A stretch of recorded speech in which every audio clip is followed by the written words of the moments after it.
মানে ভালকে মোৰ নাম কাব্যজল কলিতা আৰু 70% পাইছো 70.6 লেটাৰ পাইছা নে কোনোবা এটা ছাবজেক্টত শুনিছোঁ কিহত এআই আৰ্টিফিচিয়েল ইণ্টেলিজেন্স কোৱাচোন আমি এইটো আমাৰ কাৰণে এটা যথেষ্ট দুৰ্বোধ্য বিষয় আৰ্টিফিচিয়েল ইণ্টেলিজেন্স মানে কম্পিউটাৰৰ সেই থাকে আৰু তাতে কোডিং চডিঙৰ এইবিলাক থাকে কম্পিউটাৰৰ ভিতৰৰ কথাবিলাক থাকে আৰু ইনফৰমেশ্যনবিলাক তুমি ক'ত শিকিছিলা তোমাৰ স্কুলতে ন প্ৰফেচনেলি কেনেকৈ আগবাঢ়িব পাৰি প্ৰফেচনেলি তাৰমানে ডাঙৰ হয় ইথিকেল হেকিং শিকিব পাৰি বা বেংকিঙৰ বহুত কিবা কিবি পাৰি আৰু এতিয়া কি পঢ়াৰ ইচ্ছা তোমাৰ চায়েন্স কমাৰ্চ ক'ত পঢ়িম বুলি ভাবিছা ক'তবা সৰু চাওঁ তুমি এই দশম শ্ৰেণী ক'ৰ পৰা উত্তীৰ্ণ হ'লা দশম কেন্দ্ৰীয় বিদ্যালয় নেপা বৰাবানী তোমাৰ মানে গুৱাহাটীত থাকিয়ে পঢ়িম বুলি ভাবিছানে আকৌ তাতে মেঘালয় গুৱাহাটীতে পঢ়িবা তোমাৰ এই পঢ়া শুনাৰ ক্ষেত্ৰত আমি যি দেখিছিলোঁ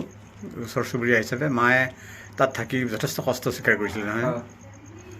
কেনেকুৱা লাগিছিল তোমাৰ সেই দিনবোৰ কষ্ট আছিল অলপমান ঠিকেই আছে এতিয়া তুমি কষ্ট পাইছিলা নেকি তাত অলপমান আছিল ঠাণ্ডা আছিল তাতে বহুত আৰু বেলেগ কষ্ট কিবা পাইছিলা নেকি বেলেগ নাই এনেই এই কষ্টৰ মাজেৰে তুমি যিখিনি সাৰ্থকতা দেখুৱাইছা সেয়া নিশ্চয় মধুৰ তোমাৰ কাৰণে নহয় জানো তুমি কাঞ্চননগৰৰ উঠি অহা প্ৰজন্মৰ কাৰণে তোমাৰ যিটো নেক্সট জেনেৰেশ্যন সিহঁতৰ কাৰণে কিবা ক'বা নেকি নাই ভালকৈ পঢ়িব লাগে সেয়ে আৰু বেলেগ নাই আৰু ইমানখিনি নম্বৰ পাবৰ কাৰণে তুমি যথেষ্ট পঢ়িব লগা হৈছিলে কেনেকৈ পঢ়িছিলা কিমান ঘণ্টা পঢ়িছিলা দৈনিক এনেই 7টাৰ পৰা ৰাতি 11টা বা 12টা বাজি যায় আৰু পঢ়া শুনাৰ উপৰি তুমি আৰু বেলেগ কিবা কৰি ভাল পোৱা নেকি বেলেগ নাই এনেই বেলেগ নকৰোঁ খেলা ধূলা নাই বেলেগ নাই আকৌ